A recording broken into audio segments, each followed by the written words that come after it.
Hey guys, welcome to the Liberal Hive Mind, a channel solely focused on exposing the abundant hypocrisy of the left. And here's your meme of the day, brought to you by FiveMind.com. Well, yeah, you know, Democrats were riding on a little bit of a high after the commie win in New York City and whatever other elections that they managed to win. And like I've been saying forever, you know, Republicans have been acting as if, oh, it's the end of the frickin' world. But their little high was short-lived. And already it seems the entire ordeal has totally friggin' backfired. We're talking absolute devastation inside the Democrat ranks. I guess this is what happens when you pull a stunt that's all sizzle and no frickin' steak. Chuck Schumer set up this shutdown to rebrand himself as the king of the radical left. Frickin' leftist Braveheart here, rallying the purple-haired SSRI frickin' cavalry to end President Trump's fascism and his government shutdown and his healthcare crisis and Donald Trump taking your SNAP benefits away.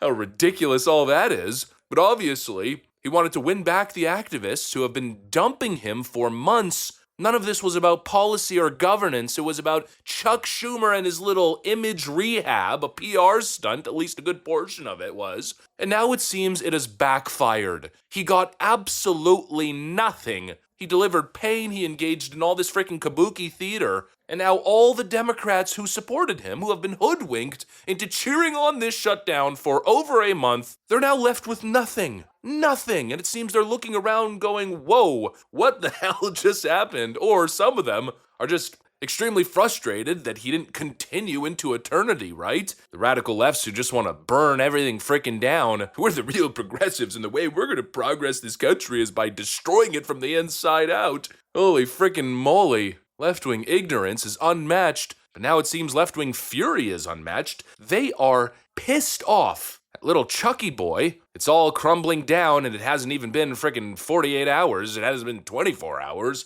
Let me show you guys exactly what's going on. We got some stuff to get into, so let's roll the tape. All right, folks, so, well, I'm not calling it devastation for nothing. Now, the ER is much more expensive, and that cost for that uncovered care is going to be spread on all of us, which means that with this deal, all of our health insurance premiums are going to go up.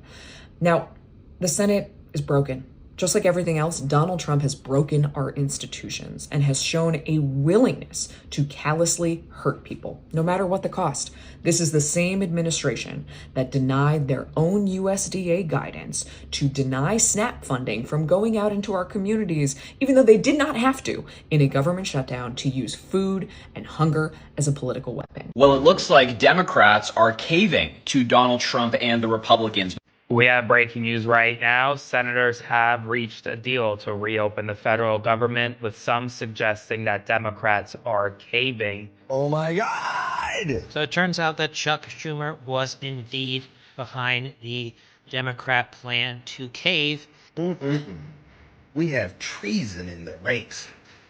And I guess whoever these folks are must want to be primaried. What? This is all they're going to get is a promise. The absolute cowardice of Senate Democrats. You will be primaried. We're coming for you, and we're not going to let you forget it. Do not get it twisted. You can get it braided. Don't get it twisted. They'll come. What the are you doing? Are you serious? This is just crazy to me. Like, they gave up this easily. Wow. My dogs are not happy about it either. Stop. So basically, the Democrats came. But let's just be real with this. So it appears the Democrats are caving.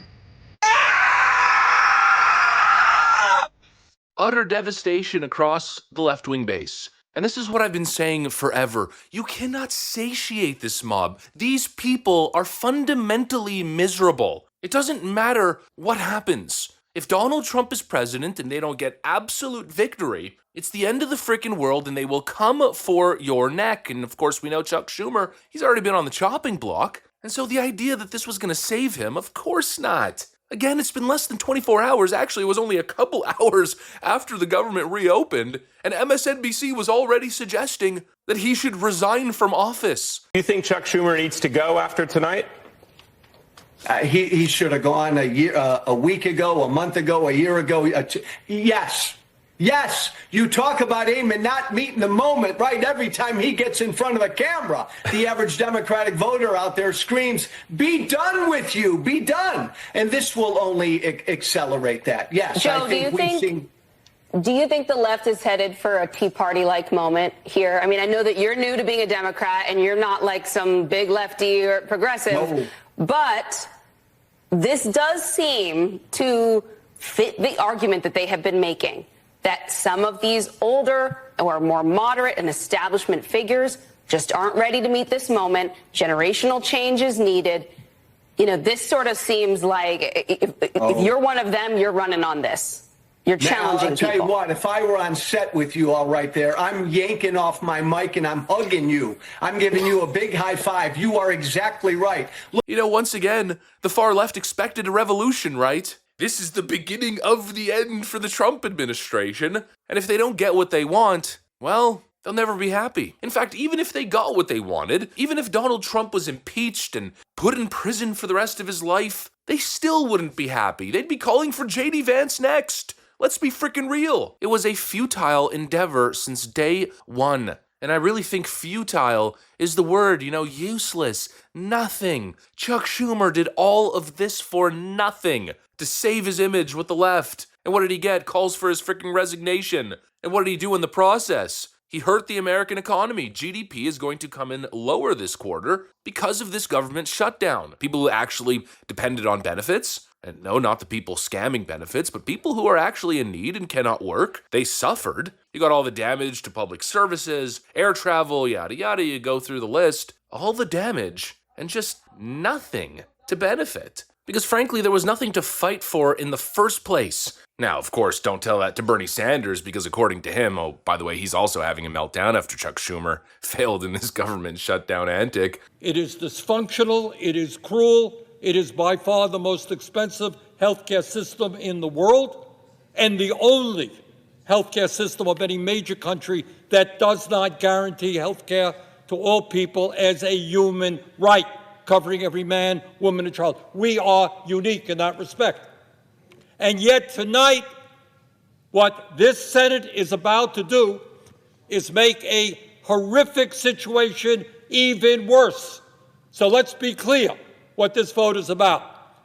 If this vote succeeds, over 20 million Americans are going to see at least a doubling in their premiums in the Affordable Care Act. According to Bernie Sanders, oh, the sky is now falling. But I pretty much guarantee you, you're going to wake up tomorrow and it's going to be the same as yesterday and the day before and the day before. There's not mass starvation and mass death about to cripple and overtake the nation. No, there was no policy argument here to begin with. The only policy argument that I think has been summoned or materialized from this shutdown is the failure of Obamacare and other issues. I mean, they've exposed the rot in the system. This was never about policy. No, they've exposed how cruddy the policy that they're defending really is with their childish antics. And of course, the demand really was to continue subsidizing these failed policies. Yeah, that's not how government's supposed to work. Democrats are always talking about bipartisan this and bipartisan that,